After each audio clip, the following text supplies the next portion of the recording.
Good morning, everybody. Welcome back to Cilinix Crypto. Hope you're all doing great, and welcome to this new video and update. And I think much needed update as well on Fetch or ASI, but it's still Fetch right now, so we'll call it by its name.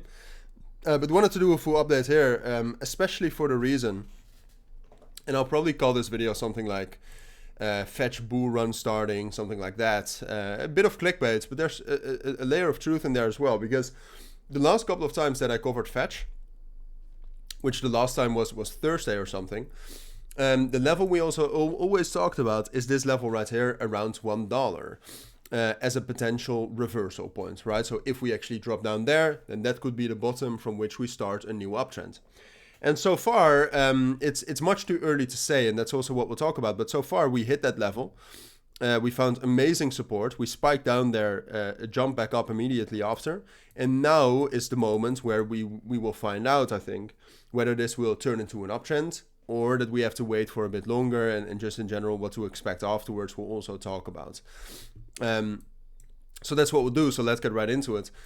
First of all, there's no significant news on the whole ASI question. All right, we're still waiting, obviously, for the whole rebranding of Fetch into ASI.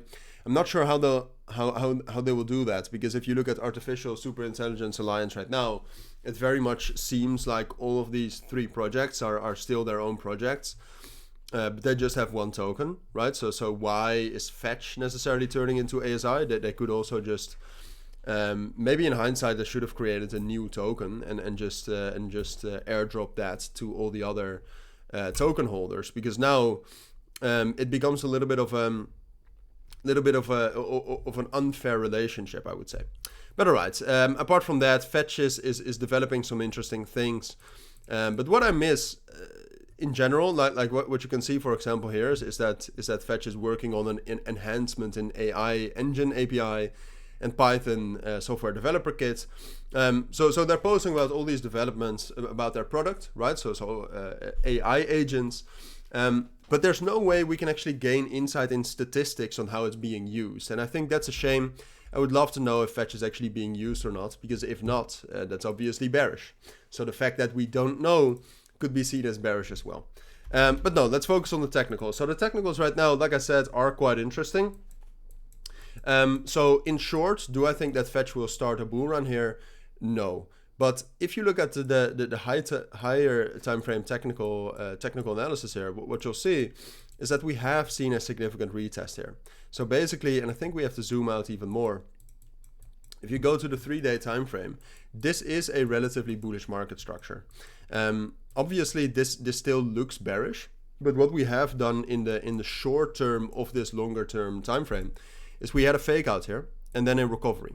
So usually when you do something like this, right? If you do something like this, this is usually a reversal pattern. And that is essentially what Fetch has done so far. We had a very strong bearish breakout right here, some consolidation right here, and then a very strong bullish breakout as well. I mean, Fetch was very strong at the end of August. And the retest so far from $1, which I think is the most important level, has been solid as well. The one thing I think that's missing is just in general market strength and something like an AI narrative. In the end, I am convinced that Fetch needs at least somewhat of an AI narrative to perform well. There's also no momentum at this point of time, which usually starts to rally up as well when that comes. So I am bullish on the higher time frames for Fetch, but for now, unfortunately, I think it's more likely that we will consolidate for a bit longer in this area right here between 1.25 and $1. We could actually return to that level. And that eventually, when those criteria do meet, so when the market gets a little bit more healthy, which today is actually pretty good.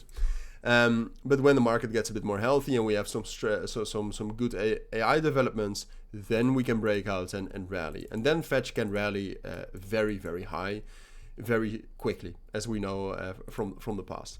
But those are my thoughts for now. That's what I think you need to know. If you do have any questions, let me know down in the comments. For now, thank you for watching. Take care and bye.